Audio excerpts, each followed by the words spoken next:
Tang tang tang tang. Ang programang ito ay rated SPG. Sobrang pogi. Grabe. Maaari may malaking T, makamandag na L, makinis na K, malupit na S, nakakamatay na H, o masarap na D na angkop sa lahat ng edad.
Oh, you're there.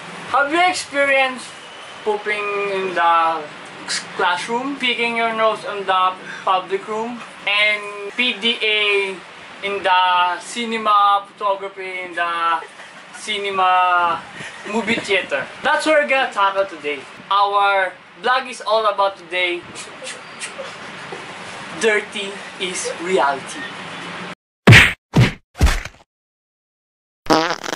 Mga papichulo! Samahan niyo naman kami sa panibagong series ng adventure. Saan tatakil natin ang mga nakakayang mga embarrassing moments sa ating buhay. Like, pag tayo sa school, hindi ayos yun. Pangungulawat sa kung saan sa mga lugar, katulad sa park, mangungulawat ka. At saka yung mga pagpi-PDA. Hindi ko sinasabing masama yung mga bagay na gano'n. Kaso, yung mga circumstances in our life that we cannot avoid. Kaya nga tinawag na dirty is reality. This is a reality that we're gonna tackle and we're gonna help you. Ang una nating topic ngayon ay pagtae sa public CR. Ito kasi yan, may dalawang klase ng pagtae. Pagtae sa loob, tsaka pagtae sa labas. Yung pagtae sa loob, easy lang yun eh. May mga bagay tayo like sabon at meron pa tissue. Ang mahirap yung pagtae sa labas. Hindi ayos yung mga papichulo kasi di natin alam yung mga unexpected, unnecessary things na mangyari sa atin kasi unprepared tayo. Wala tayong tissue, wala tayong sabon. Anong gagamitin natin? Brief?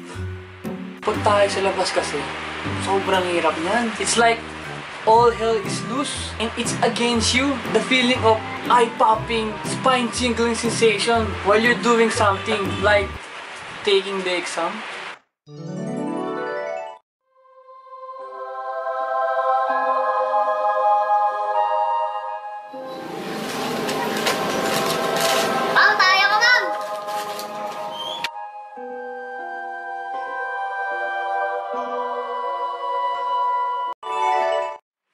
Iniisip ko mga papichuli. May mga taong hindi pa nakaka-experience na tumatay sa labas.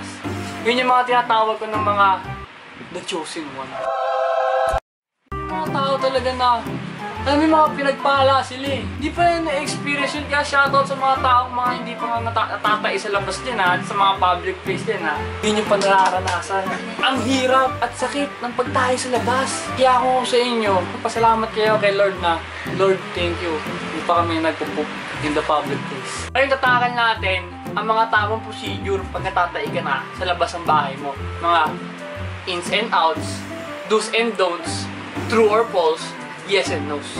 Okay guys, ano ba mga dapat natin gamitin pag natatay na tayo sa public place? Una, kaya na school ka, ito, bond paper. Pero recommended ko sana yung mga scratch, huwag kayong gamit ng mga bago. At saka ang problema kasi is pag sa bond paper, pag bago-bago, tapos nagkatupi, tapos itong tupi na to, ito nyo yung tupi na yan, yung tupi na, pag yan, dinaan mo sa pet mo yan, sugat ka dyan. Hindi ayos yan. Caution yung bantega. Ingatan dyan. Pag high school elementary, ang mga notebooks natin, yung mga ditahe at saka yung spring bound, ayos yun, madali lang punitin yun. Pag college, filler na ang gamit eh. One time, tinry ko ito eh. Pinunit ko, wala, sira lahat. huwag kayong kukuha ng papel sa filler ha. Kumukuha lang kayo, pipilas lang kayo ng mga ganyan lang, mga one-half. Pero syempre, hindi ko recommended yan kapag meron kayong big pussy. Tsaka yung kung malaki mga assholes nyo. Ito naman para sa akin, ito yung recommended ko talaga. Yellow pad, green pad, pink pad, blue pad. Different colors. Ito mura lang ito nabibili sa mga sari-sari store.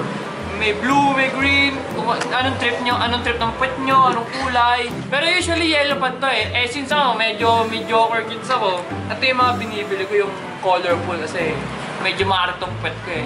Ito maganda siya kasi, una sa lahat, kita nyo naman. Ewan ko na lang kung walang asshole na kaya hindi makover itong ganito kalapad. Kita niyo yung lapad din ha? Walang asshole na hindi kayang cover niya mga babi. Nakita mo yung surface area niya. Ang laki niya oh. Kahit yung pag-asshole mo, nakikaya mo yan, hindi na yung pati yung mga pisngi-pisngi mo. Ayos tayo na, Papi Chulo. Kaya mo yan, kahit natutupi yan, wala siyang mga sharp edges katulad nitong bond paper. Itong bond paper, kaka-paper cuts ka niyan. Ano tawag dyan oh? Bot cuts. Hindi ayos yan. Dito hindi ka magkaka-bot cuts dito eh. Very good nung yellow paper.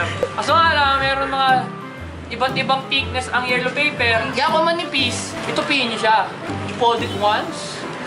You fold it twice. It depends on the thickness of your paper. Ito portion dito, ito lang yung medyo, dito turn off. Kasi pag pinunan mo sa pet mo yan, pag manipis yan, yung tae mo basa. Pag yan, nabasa, ano ito, basahin ko, di ba? Pag binasa ko siya, pero nakita niyo yung likod, hindi basa kasi tinupi ko. Pero pag hindi ko siya tinupi, oh, pag nakita niya, ito basa din. Kung tayo ito, tapos hindi mo tinupi, oh, ayan yung daliri mo, oh. Ayan. May tayo ka na sa daliri. Kaya hindi recommended yan. Kunyari, nasa jeep kayo, o nasa taxi, nasa car, minsan kasi, wala tayong mga papel na ganito. Kaya dapat meron tayong handy-dandy tissue. Pero kung wala ito yung talaga, magtanong lang kayo sa Jollibee, sa McDo, sa KFC, sa Starbucks, sa Mac, sa Kenny Rogers Roasters. Tapos, hingi kayo yung tissue. Ma'am, sir, can I have a tissue? Huwag kayong mahihiya manghingi ng tissue sa mga restaurant kapag natatayin na kayo. Pero, ito na, worst comes to worst. Walang tissue, walang bond paper, walang yellow paper, wala lahat. Pag no choice ka na, gamit niya ng brick. Brief ang gagamitin mo. Wala ka nang no choice eh. It's a wrong mistake. Wala nang wrong mistake dito. Wala nang wrong choice. Ang recommended ko, kapag yung brief or panty, huwag niyang gamitin itong likod. At itong harap pala. Yung pinaglalagyan ng vagina walls at saka nung penis. Yun. Ang gamitin nyo, ito nasa likod yung nilalagyan ng pinaglalagyan ng assholes. Caution muna. Kailangan malinis pa siya. Ito gagamitin nyo para malapad oh. May lapad na yun ha. Yung cover ng surface area sa mga assholes niyan. Ayos yan. No choice. Alam naman tumahay ka na short mo. Diba? Anong pipiliin mo? Yung mga procedure na yon, hindi naman kailangan lahat yung gawin natin eh. May mga preventions tayo na kailangan maisip para maiwasan na yan. Para hindi tayo mahirapan mga Papi Chulo. Prevention is better than cure. Sabi yan ng DOH. Kaya shoutout sa DOH. Okay, ano to? Okay guys, prevention. Una-una, syempre, kung ayaw mo tumae sa labas, hindi tumae ka sa loob. Ito tip ko. Pagkagising mo sa umaga, uminom ka kagad 2 to 3 glasses. Pag di ka natae ng umaga na yun, dinaya. Promise. Pag di ka natae, dinaya. PM nyo ako pag di kayo natae ha. Promise, tatae kayo niyan. Lagpasan nyo pa hanggang 5. Kaya hanggat kaya ng stomach at intestines nyo. Kaya tayo hindi natatae. Number 1 na problem dyan is ito, water. Ang pagkain, hindi lang yung nagbabara dyan sa dito. Pati yung tayo nagbabara yan dito sa esophagus natin, sa puwet. Hindi yung stomach, kasi dito yung intestine, yung esophagus mo, banda dito yan eh. Kaya, nagbabara din niya, kaya kailangan natin tubig para push down. Push. Eh paano naman nan? Siyempre, inom ako na inom ng tubig. Eh paano? Kung sobrang tubig, yung tayo kung naging parang tubig na. Eh ito lang, ngayon pa lang naisip ha. Kaya pala ang solusyon sa tae na matubig is saging, ha? Saging. Pag tumae ka ng matigas, anong hugis? Ay puto, culture shock ka, no? Naisip niyo, Papi Chulo. Ngayon ba naisip niyo na? Hugis saging yun, di ba? Kaya, pag siya mong tahaing matigas, unang umisip sa'yo kagad, saging. Kasi nga, Kaloka like sila ng hugis. Halos lahat ng etas yung pas letter C, yung pag ito, pag ganyan, no? Wala, onti lang at saka wala kami ata makikita tayo yung diretso lang eh. Ako, ino-observe ko yung mga tayo ko, mga ganito eh. So yung mga preventions natin. Kaso minsan eh, there are parts in life na hindi natin naiiwasan. Paano kapag, ayan na, lalabas na, I'm coming out. I want the world to know. I'm let it show. I'm coming. Anong gagawin mo? Mag-iisip tayo ng mga cures na pwede natin gawin para lagi tayong handa sa kalamidad. But sometimes, you cannot prevent the unpreventable. That is why we have drugs. Yung mga gamot, hindi ko sabi yung mga drugs na mga shabu, marijuana, hindi yan. Yung pampatigas ng tae, yung mga pampadelay ng tae, yung mga pantatae. Kasi minsan may mga sakit tayo tungkol sa pagtatae, like LBM. Pero shoutout dyan sa LBM na yan. Hindi naluluma yan kasi kahit ano sabihin mong LBM, kahit ano tanggi ng teacher mo, wala siyang magagawa kung natatay ka ha. Wala kayong magagawa kung natatay ako, di nyo mapipigilan yung pahay ko, pa-baby yun. Tsaka bago nyo bumili ng mga kasi alam mo na ang buhay, kailangan tipid-tipid, cost-cutting. Check nyo muna dyan kung may right med ng, ng mga gamot na yan. Shoutout sa right med dyan. Ayos kayo dyan. Hindi kayo Duterte. Very good kayo dyan. Kaya yung cures natin. Okay mga papi chulo, sana naliwanagan kayo sa mga procedure, prevention, and cure para maging maayos ang mga experience natin sa pagtae para hayahayang buhay at ang pag-poop sa public place ay maging makulay. Sa muli natin pagkikita-kita mga papi chulo at abangan ang next series na Dirty is Reality. Don't forget to subscribe, like, and share para ma-share the blessings and happiness sa mga papi chulo natin yan sa mga ibang parts of the world ha. Ayos na! Good, good, good. It's a wrap, it's a wrap.